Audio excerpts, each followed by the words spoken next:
하나님의 말씀은 마태복음 10장 16절 말씀입니다. 마태복음 10장 16절. 보라, 내가 너희를 보냄이 양을 이리 가운데로 보낸가 같도다. 그러므로 너희는 뱀같이 지혜롭고 비둘기같이 순결하라. 아멘. 하나님의 영광은 지금도 우리 가운데 있습니다. 그리고 하나님의 영광은 전 세계로 뻗어가고 있습니다. 특별히 중동에서 하나님의 백성들이 많아지면 주님이 오실 징조입니다. 그런데 이란 이라크 쪽에서 많은 영혼들이 주님을 만나고 있습니다. 이것을 보면 주님의 오심을 가까워지고 있습니다.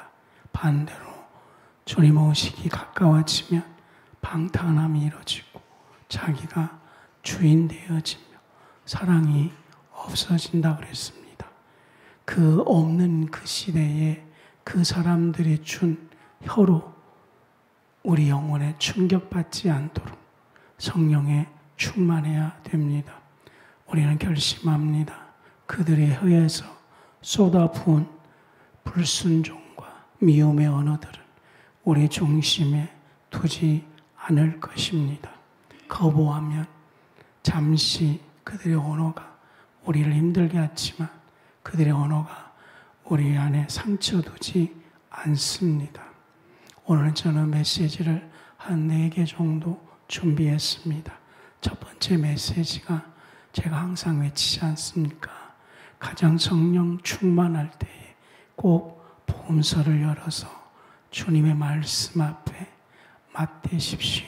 엎드려서 주님, 내가 주님의 말씀을 뵙습니다. 제가 순종하기를 원합니다. 엎드리십시오.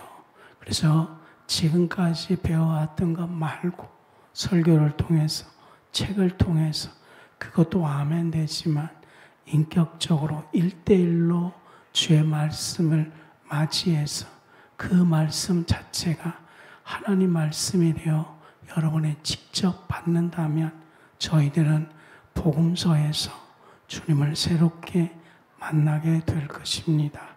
복음서에서 주님의 임재를 느끼게 될 겁니다. 이런 작업을 죽을 때까지 해보십시오. 신앙생활에 놀라운 갱신과 변화가 오게 될 줄로 믿습니다.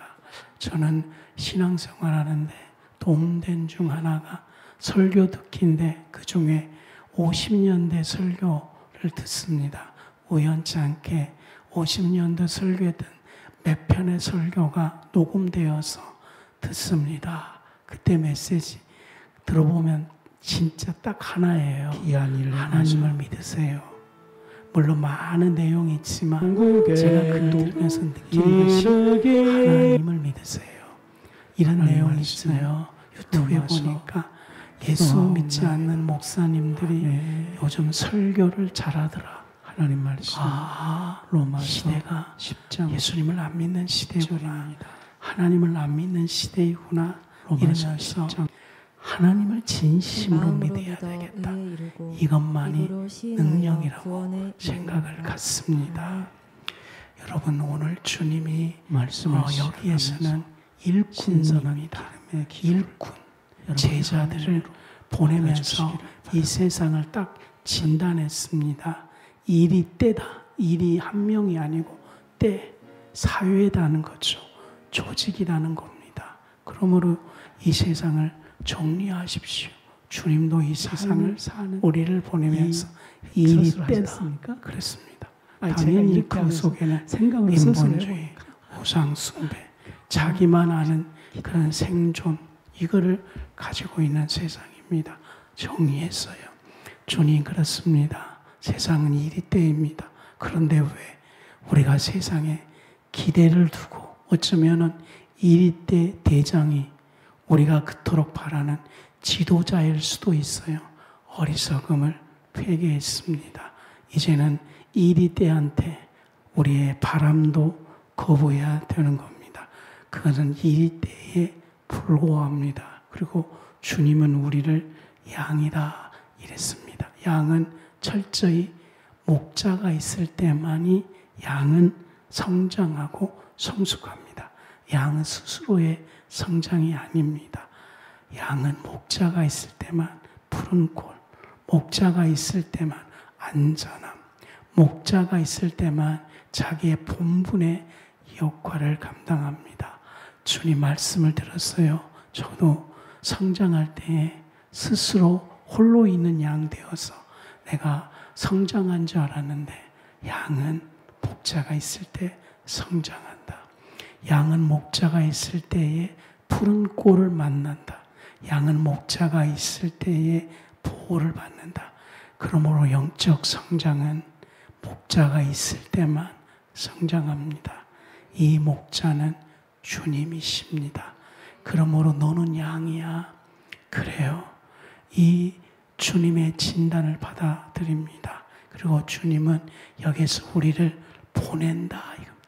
여러분들, 주님은 우리를 보낸 것입니다. 우리는 자꾸 공동체에 머물러 있고 자기의 안전한 곳에 머물러 있고 싶어 하는데 주님은 보내는 것.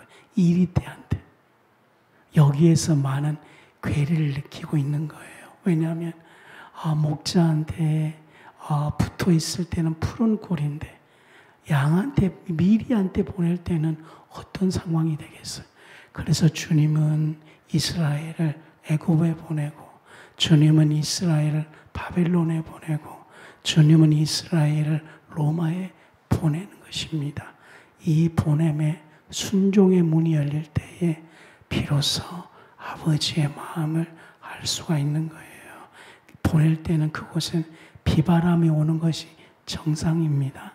상처 입은 것이 정상입니다. 뚫어져 맞는 것이 정상입니다. 그런데 거기에서 상처로 변화시키는, 상처를 영광의 십자가로 변화시키는 기도가 있어야 된다는 거죠. 기도가 있어야 되고 예배가 있어야 되는 겁니다. 상처를 준 녀석들은 이리 때고 번성할 겁니다. 실상 이리 때는 번성하거든요. 이리 때는 힘이 있습니다. 그런데 우리는 뭡니까? 그 이리 때의 상처를 영광으로 바꿀 수 있는 기도가 있는 겁니다. 영광으로 바꿀 수 있는 믿음이 있는 겁니다. 영광으로 바꿀 수 있는 하나님이 있는 것입니다. 혹시 이리 때한테 상처받아서 힘들어 하십니까? 엎드리십시오. 그러면 그 상처가 주님의 흔적이 있는 상처가 되어지고 그 상처가 축복이 되는 놀라운 것을 경험하게 될 겁니다. 주의 메시지는 이렇습니다. 그러면서 주님이 말씀을 주고 계신데 뱀같이 슬기롭고 비둘기같이 양순해야 된다. 오늘 첫 번째 메시지는 바로 뱀같이 슬기롭고 비둘기같이 양순해야 된다. 이게 첫 번째 메시지인데 이 비둘기같이 양순한다. 이거는 신앙을 말합니다. 얘들아, 너희가 이리 때한테 내가 보낼 것인데 승리의 비결은 비둘기같이 양순해야 된다. 그게 바로 신앙입니다. 신앙. 그러므로 우리가 이리 때에서 승리하려면 기술이 아닙니다. 방법이 아닙니다. 테크닉이 아닙니다. 양순입니다. 그 양순이 바로 신앙입니다. 신앙은 하나님에 대한 신뢰입니다. 그러므로 우리는 이제 정리해야 돼요. 신앙은 하나님에 대한 신뢰입니다. 하나님에 대한 신실이 믿음입니다. 이 믿음이 우리 안에서 확대되도록 하나님 말씀을 꾸준히 봐야 되고 어떤 것은 다 놓쳐도 하나님을 신뢰한다고 끊임없이 고백해야 되는 것입니다.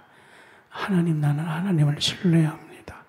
그리고 막다른 골목이 올을 때로 어떻게 그 막다른 골목이 이리 때예요. 그때 방법이 뭐라고요? 비둘기같이 양순하라. 그 양순이 하나님에 대한 신뢰예요. 그때에 양순을 외치십시오. 나는 하나님을 신뢰합니다. 나는 하나님을 최고로 섬깁니다. 비바람이 와도 나는 하나님을 믿습니다.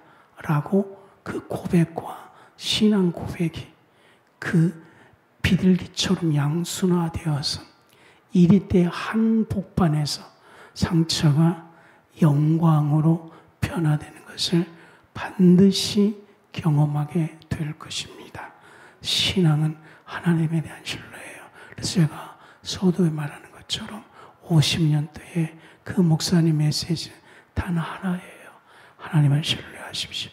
제 귓가에 새벽에 일어나서 그걸 듣습니다. 하나님을 신뢰하십시오. 하나님을 믿으십시오. 큰 소리로 외칩니다.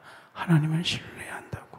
그리고 우리 제자들께 모든 영혼들에게 이 믿음이 그들 안에 오도록 그 다음에는 뱀같이 슬기롭고 이겁니다. 이 말씀을 참으로 오랜 기간 묵상했고 신학서적을 다 읽어보았습니다. 어떻게 해석하는지 해답이 없어서 오랜 기간 동안에 기도하는 가운데 제 마음에 강타가 온 곳이 있었습니다. 어떻게 뱀같이 슬기로울까?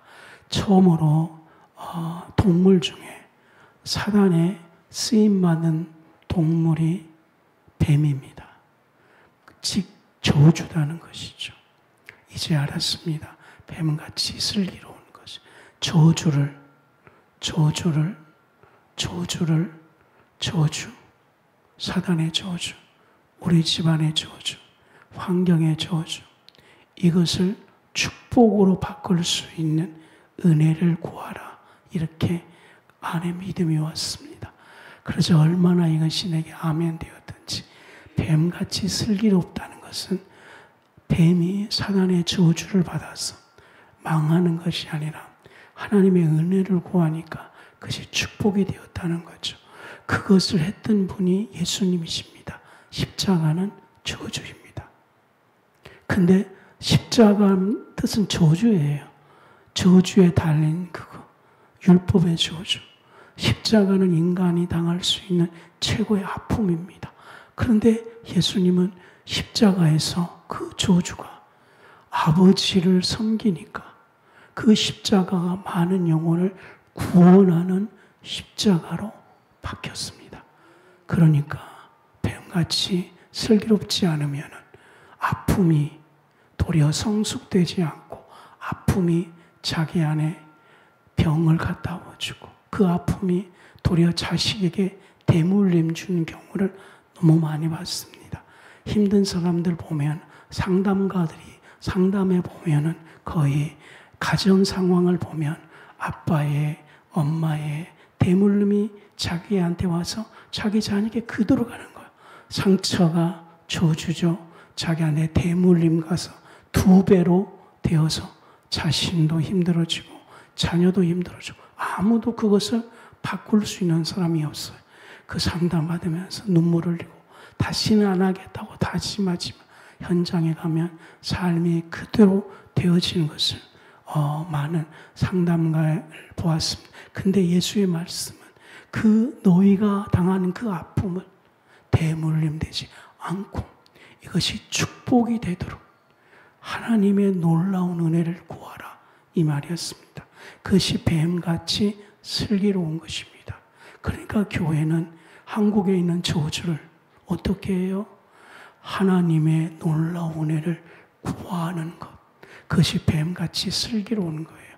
그런데 이것을 하지 않으니까 한국에 있는 저주들이 배가 되어서 자녀들에게 계속해서 대물림 되는 현장이 지금 느끼고 있지 않습니까? 그래서 마태복음을 보면서 교회의 역할은 무엇이고 나의 역할이 뭔지를 알았습니다. 지금 대한민국에 일어나고 있는 저주의 현상을 보면서 이거는 뱀의 저주예요. 이것을 똑같이 내가 스피커가 되어서 똑같이 말하면 이 저주가 대물림 되어지는 거예요.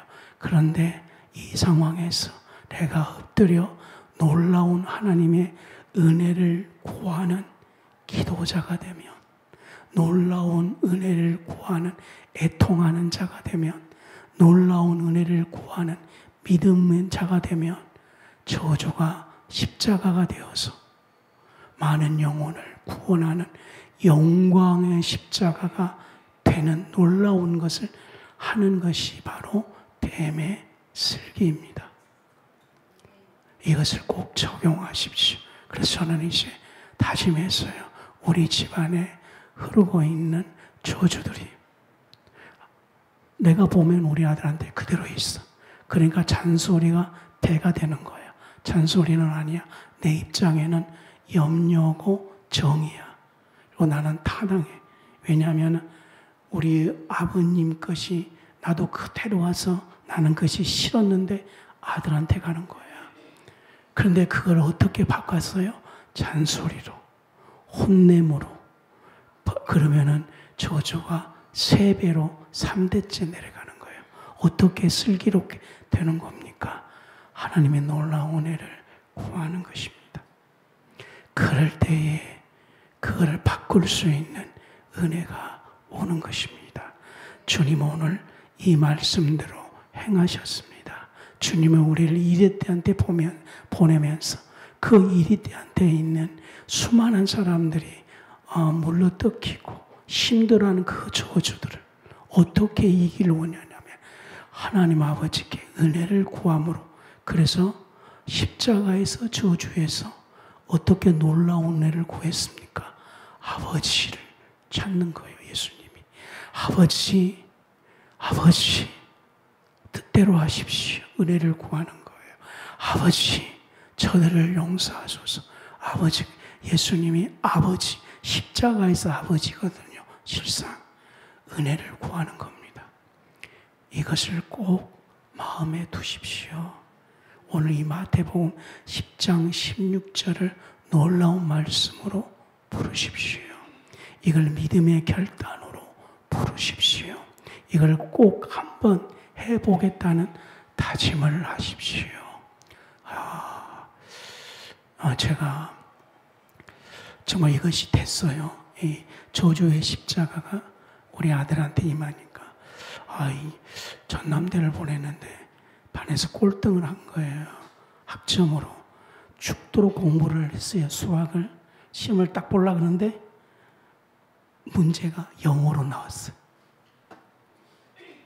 펜에다가 넣고 인사하고 나갔어. 그리고 완전히 패닉이 온 거예요. 사단이 붙었겠죠. 눈이 막 벌벌 들으면서 나는 못해.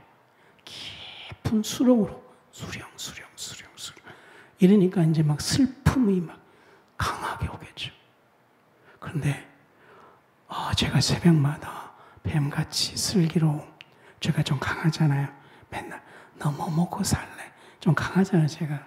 그런데 변화돼가지고 이 중간 꼴등하기 전에 제가 전화를 걸어서 아들 안녕, 신선한 기름을 너에게, 야 공부 못해도 돼. 중간고사 보기 전에 너 신앙생활 잘하고 대학에서 그냥 즐겁게 살아. 나는 너 좋아.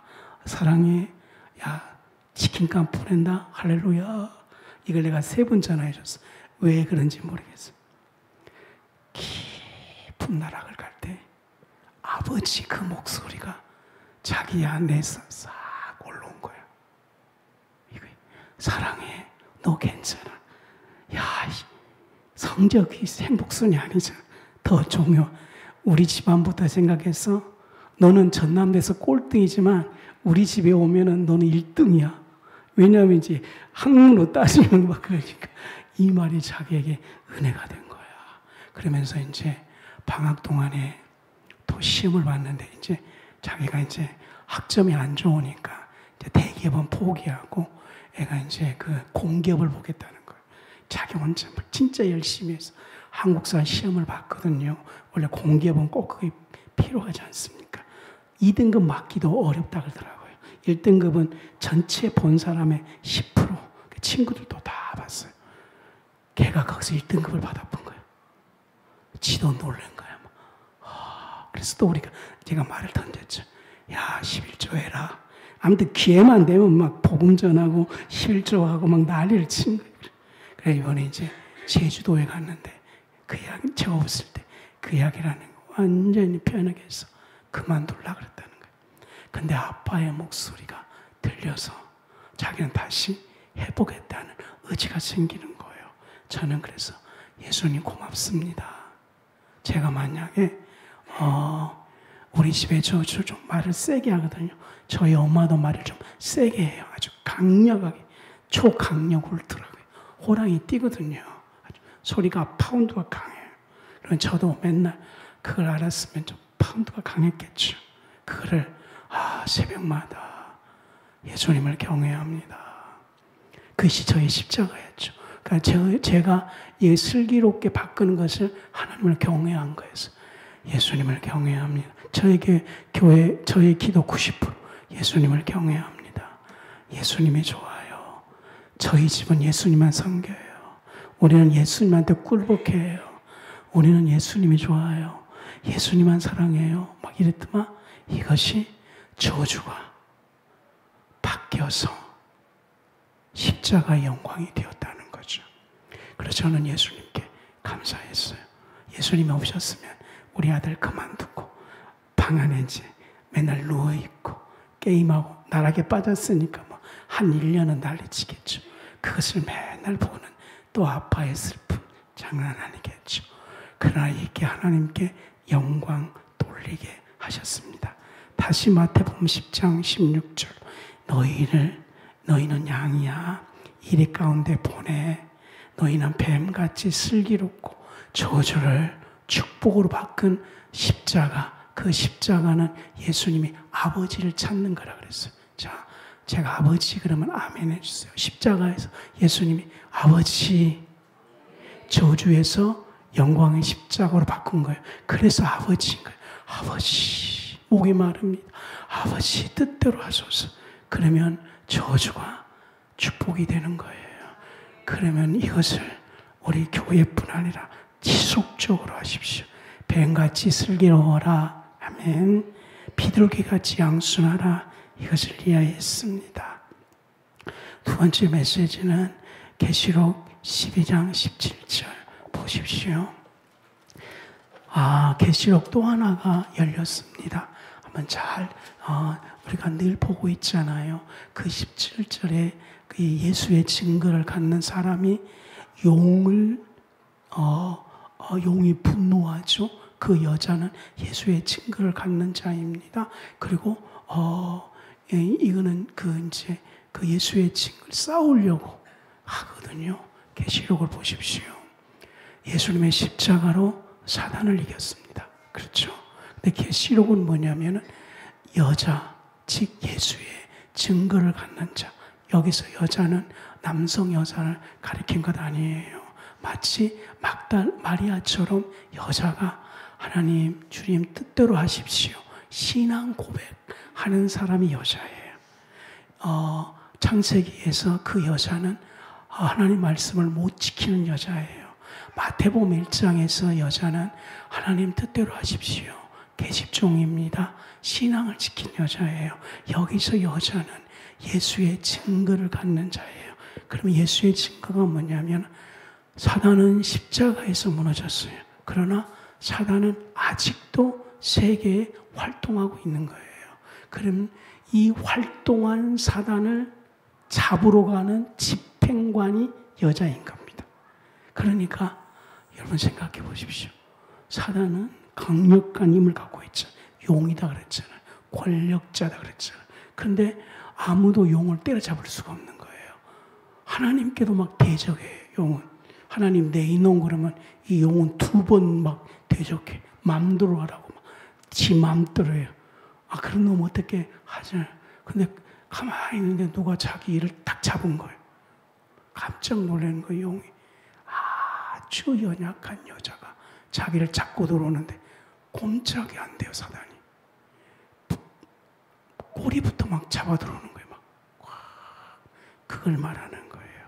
계시록은 신실한 믿음의 사람들이 용을 받고 용을 심판은 이미 끝났는데 아주 뭐 세상 말로 개진을 하는 거예요. 우리 지금 많이 보고 있잖아. 법적으로 끝냈다니까. 십자가에서. 근데도 안 끝냈다고 난리를 치는 거야. 그를 승복시키고 굴복시키는 것이 뭐냐면 신앙을 가진 아주 연약한 여자.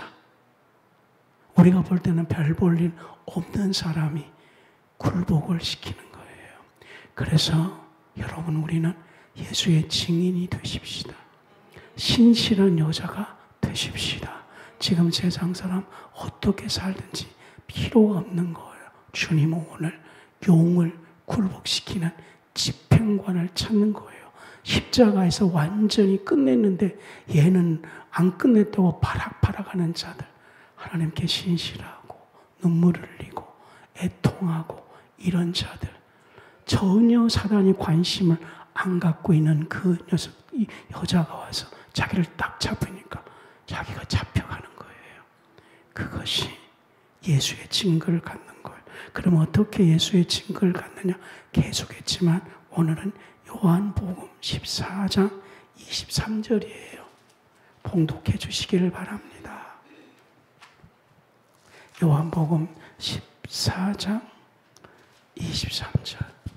예수께서 대답하여 이르시되 사람이 나를 사랑하면 내 말을 지키리니 내 아버지께서 그를 사랑하실 것이요 우리가 그에게 가서 거처를 그와 함께 하리라.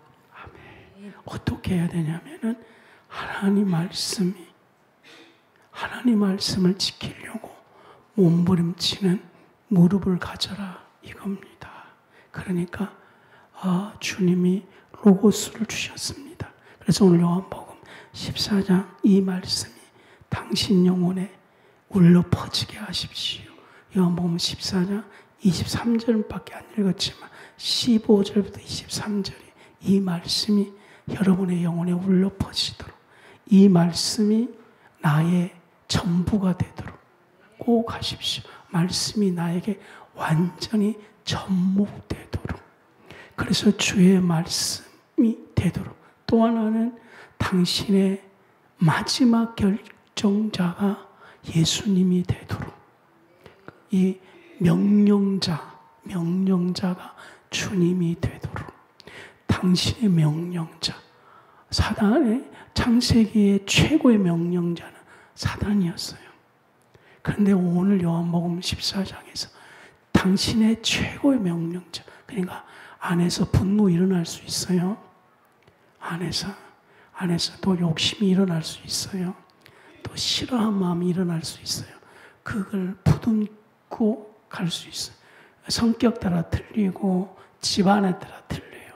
신앙이 충만해도 이 자체가 없어지지 않을 수도 있어요. 그런데 이게 올라와도 막판에 최고의 결정자는 주님이 딱 돼버리면은 되는 거예요. 막 불같이 화가 나도 나는 주님 앞에 절대로 할 수 없습니다. 이런 이거는 그러니까 그냥 없어진 건 아니거든요. 한번 막 끝까지 올라가 보십시오. 끝까지 어느 마음 정도가 아니라 어찌할 수 없는 상황이 팍 될 때, 그때 주님이 나의 최고의 명령자이십니다. 이렇게 한번 딱 고백하시면 이 고백이 될 때에 오늘 요한복음 14장 말씀이 우리 것이 됩니다. 그리고 그 말씀이 내게 울려 퍼지게 되는 겁니다. 그리고 이 사람이 예수의 증거를 갖는 자 되고 이 사람이 뭐라고요? 여인이 되는 겁니다. 여인이 될 때에 사단을 잡는 자가 되는 겁니다. 이런 간증이 많아지십시오.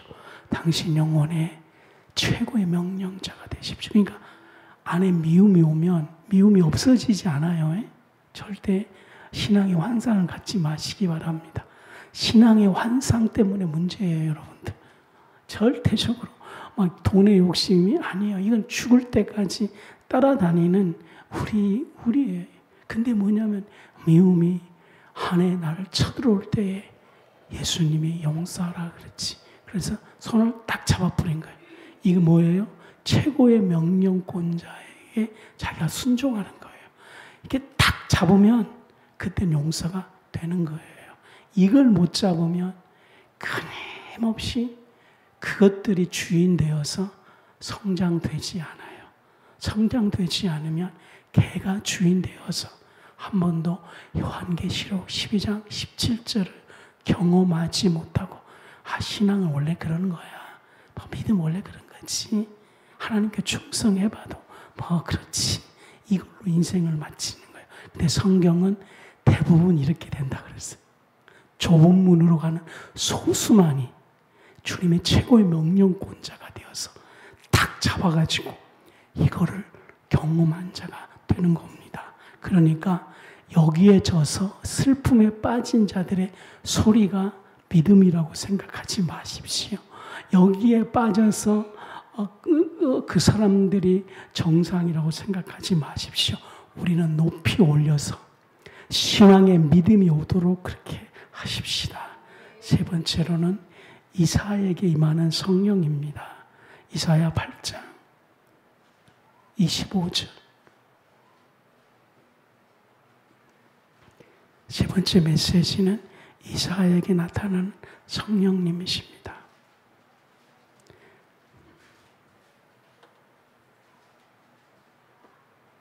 봉독해 주십시오. 이사야 8장 25절.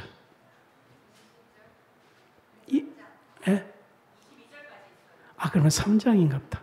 3장 25절. 아니면 저도 모릅니다. 너희의 장정은 칼에, 너희의 용사는 전란에 망할 것이며. 아멘. 아닌 것 같아요. 제가 다시 집에 가서 생각을 해가지고. 원래 내용은 뭐냐면 성령께서 이사야에게 통하여 너희 조상에게 말씀하신 것. 그러면서 이사야에게 임하는 성령인데 이사야 뜻은 여호와의 구원이라는 겁니다. 이사야는 선지자였는데 즉 구원 사역에 대해서 선포하는 건데 성령이 깊이 오자 이사야는 어떤 예수님이 보이냐면 이사야 40, 이거는 맞을 거예요. 이사야 42장 1절부터 4절까지인데 이사야가 성령 충만해서 예수님에 대해서 설명하는 거예요. 다 같이 봉독하십시다. 이사야 42장 1절로 4절. 시작. 내가 붙드는 나의 종, 내 마음에 기뻐하는 자, 곧 내가 택한 사람을 보라. 내가 나의 영을 그에게 주었은즉 그가 이방의 정의를 베풀리라. 그러니까 오늘 이사야에게 이사야가 본 성령, 즉 성령은 매우 중요한 데거든요. 그런데 제가 보기에 한국교회에서 또 여러분들 안에서 성령님 하고 있는데 진짜 성령님을 많이 모르는 것 같아요. 기껏 방언이나 은사인데. 그래서 오늘 말하고 있는데 진짜 성령에 깊이 들어가면 오늘 이사야 42장 1절부터 4절까지 보는 것처럼 뭐가 보이냐면은 예수님에게 그의 영을 부어주니까 그가 이방인에게 정의를 베푼다 그랬습니다. 놀라운 메시지죠. 그가 이방인에게 정의를 베풀이라. 그러니까 일이 되는 거죠. 이방인들이. 한 번도 이방인 사이에 정의가 없었던 거예요. 그리스도가 그들 땅에 정의를 베풀며 그 다음 봉도 그는 외치지 시작. 그는 외치지 아니하며 목소리를 높이지 아니하며 그 소리를 거리에 들리게 하지 아니하며 예수님의 성품 그 다음에 상한 갈대를 꺾지 아니하며 예수님의 성품 계속 봉도 꺼져가는 등불을 끄지 아니하고 진실로 정의를 시행할 것이며 그는 쇠하지 아니하며 낙담하지 아니하고 세상에 정의를 세우기에 이르리니 섬들이 그 교훈을 앙망하리라. 그러니까 성령의 임은 예수님의 성품을 보는 겁니다. 성령에 충만하냐는 것은 뭐냐면 예수님의 성품을 볼 수 있도록 우리에게 역사하는 영입니다. 정말 세상에 정의를 세운다. 이것을 꼭 믿으시기 바랍니다. 참으로 위대한 성품입니다. 이 단순하면서 온유하면서 세 가지가 이 성품. 굉장히 단순하고 온유하고 사자 같으신 분이에요. 이 정의를 베풀다. 이거는 사자 같은 분이에요. 사자같이 이리 때를 다 처리하신다는 거죠. 정말 이것이 우리 안에서 예수님을 발견할 수 있는 여러분들이 꼭 되시기를 바랍니다. 그 다음에 이사야 61장 1절부터 4절까지인데, 이사야 61장 1절부터 4절. 주 여호와의 영이 내게 누구에게? 내리셨으니 예수님에게. 네. 이는 여호와께서 내게 기름을 부으사 가난한 자에게 아름다운 소식을 그러니까 예수님에게 하심이라. 성령이 오니까 가난한 자에게 아름다운 소식을 전하는 겁니다. 그 다음에 나를 보내사 마음이 상한 자를 고치며 포로된 자에게 자유를, 갇힌 자에게 노임을 선포하고 이 하나하나를 성령을 통해 깊이 들어가십시오.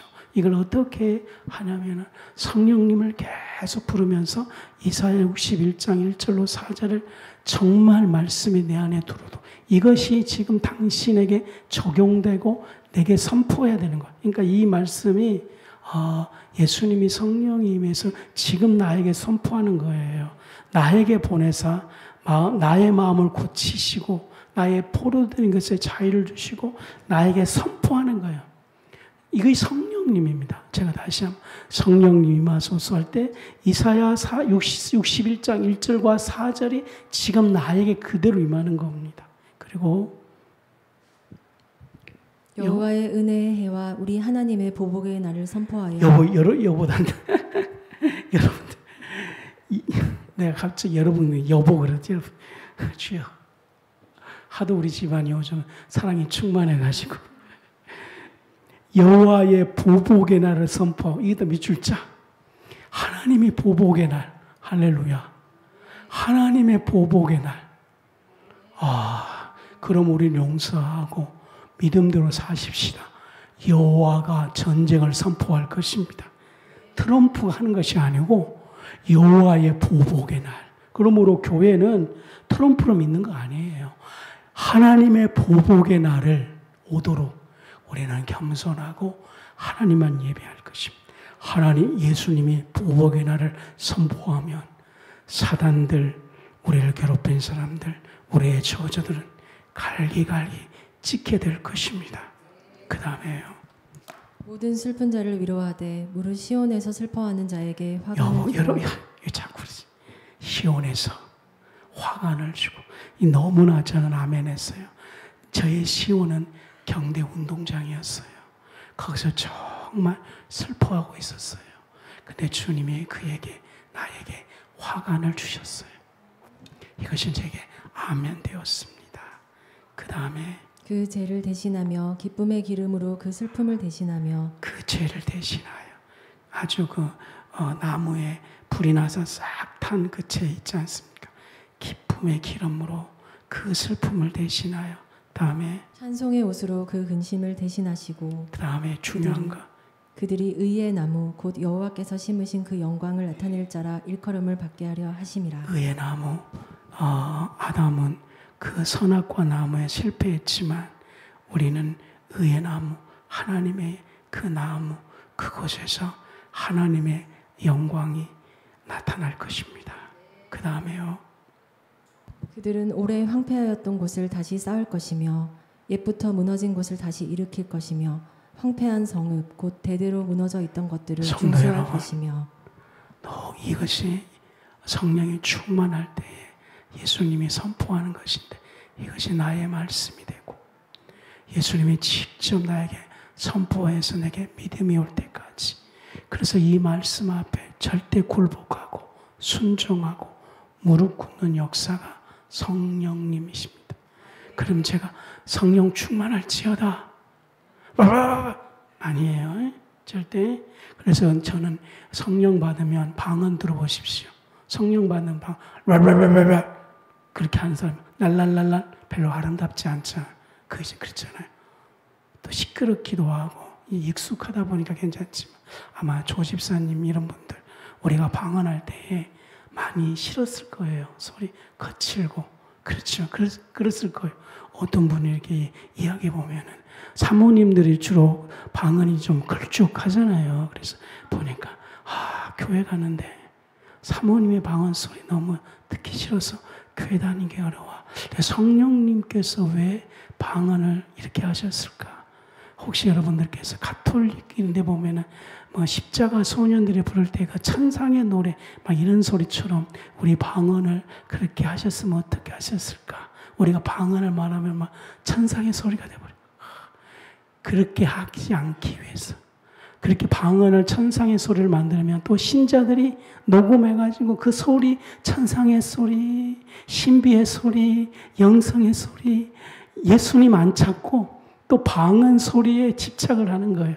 그래서 주님은 그걸 차단시키고 과과과과과 이렇게도 하고 막 그렇죠?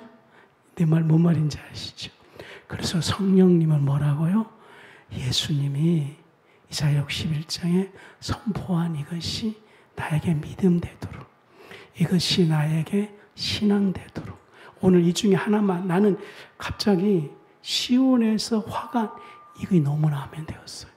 그리고 보복의 날, 이게 확 오니까 싫어하는 사람을 용서할 수 있고 하나님이 보복을 하신대. 이러니까 갑자기 내가 말이야 큰 형님이 있는 것처럼 든든하고 초라하지 않게 됐다는 거죠. 다 여러분들에게 성령 충만할지어다. 이제 이해해 주셨죠? 여러분들 성령 충만하십시오. 그래서 제가 왜 목사님 기도 제목 성령 충만하십시오. 이사야 이것이 나에게 믿음 되어지고 나의 기도 제목 되어지고 이것이 나의 길이에요. 다시 이것이 내가 걸어가야 할 십자가의 길이에요. 상미 집사님이 걸어갈 십자가의 길은 이사야 61장의 길이에요. 그러면 하나님 내 십자가 지겠어요? 고백 나와요, 안 와요? 십자가는 내 것입니다. 내가 질게요. 이사야 61장이다니까. 여러분 은혜가 있길 바랍니다. 여러분 사랑합니다. 여러분들을 좋아합니다. 여러분 앞에 늘 감사합니다. 여러분 늘 고마워요. 저는 이것밖에 쓸 단어가 없어요. 나머지 단어는 예수님과 함께 다 상실되었어요. 여러분 좋아요. 여러분과 있어서 행복해요. 여러분 정말 멋있어요. 그거 기도 제목이에요. 내가 기도해 줄게요. 이런 언어가 우리에게 임할 줄 믿습니다. 아멘. 기도합시다.